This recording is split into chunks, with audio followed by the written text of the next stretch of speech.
Hello, my name is Katherine and my giant was John Locke. I just want to start off by saying that John Locke had a major role in government, but he also had a pretty major role in education as well. I decided to focus on his role in education and on his major contributions in education. I found a quote from John Locke, and I believe that it described perfectly how he felt about men and the importance of their education. He says that I think I may say that of all the men we meet with, 9 parts of 10 are what they are, good or evil, useful or not, by their education. I found a little bit of background information on John Locke, and I found out that he was born on August 29th, 1632, in Rington. This was a small village in the English county of Somerset.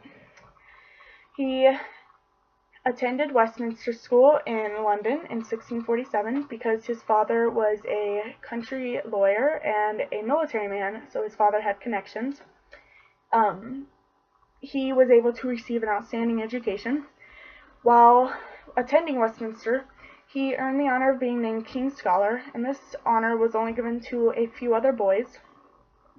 Because of this honor, the way was paved for him to attend Church Christ in Oxford. He enrolled in Oxford in 1652, and this school was one of the best in Oxford. John Locke ended up graduating 4 years later with a bachelor's degree, but although he did graduate, he returned 2 years later and received his Master of Arts. I also wanted to discuss his views on education, and these views include the moral education. He focused a lot on how important moral education was, and he actually believed that it was more important to become a virtuous man rather than a scholar. He also thinks that it was education that really made the man. In his eyes, learning should be fun and enjoyable. He believed that there was no reason for a child to hate learning but love play, and he believed that children hated learning simply because they were forced to learn. They did not hate playing. They don't hate playing and having fun because they are not forced to do it. They should never be forced to learn if they are not in the mood. They shouldn't be yelled at, they shouldn't be lectured to, or harshly spoken to. Instead, there should be a conversation between the adult and the child. The child should never be put down because they're sharing how they feel or what they are thinking. And even if they choose to express themselves loudly or differently than other students, they shouldn't be put down for this. Because of his views on education, there were many contributions to education. Many of Locke's thoughts represent the culmination of a century, what has been called the discovery of the child. In the Middle Ages, it was thought that children was a simple animal or a miniature adult who dressed, played, and were supposed to act like an adult.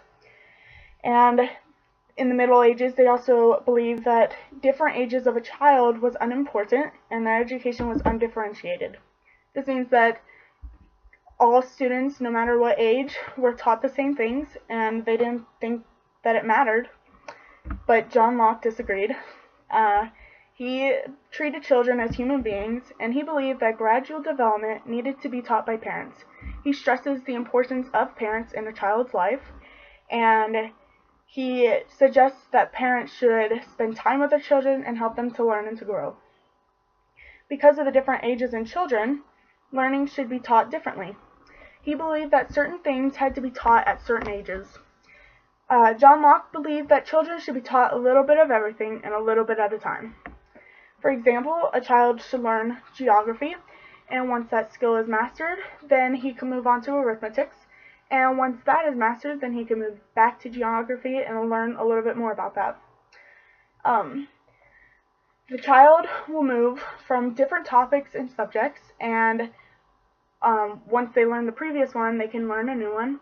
And by doing this, the child is taught all sorts of useful subjects rather than just one, and they are taught in a way that follows the natural development of the mind. He truly believed that learning was a gradual process. Along with this, he thought it was important to learn a few manual skills. He claims that learning a manual skill is useful because it helps relax and refresh the mind, and it relaxes and freshens the mind after they are studying. So I think that John Locke's thoughts and feelings could be applied to today, because if we remember what he has said and what he believes, we can become better teachers.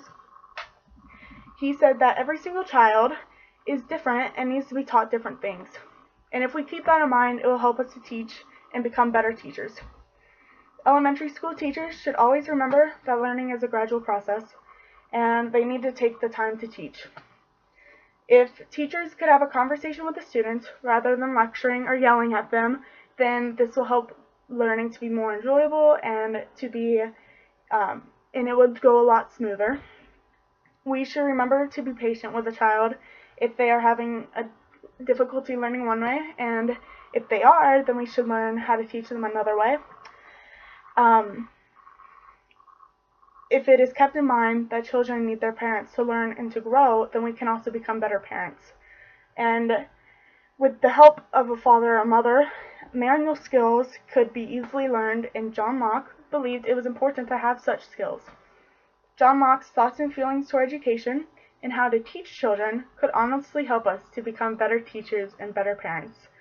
Alright, so thank you so much for listening, and goodbye.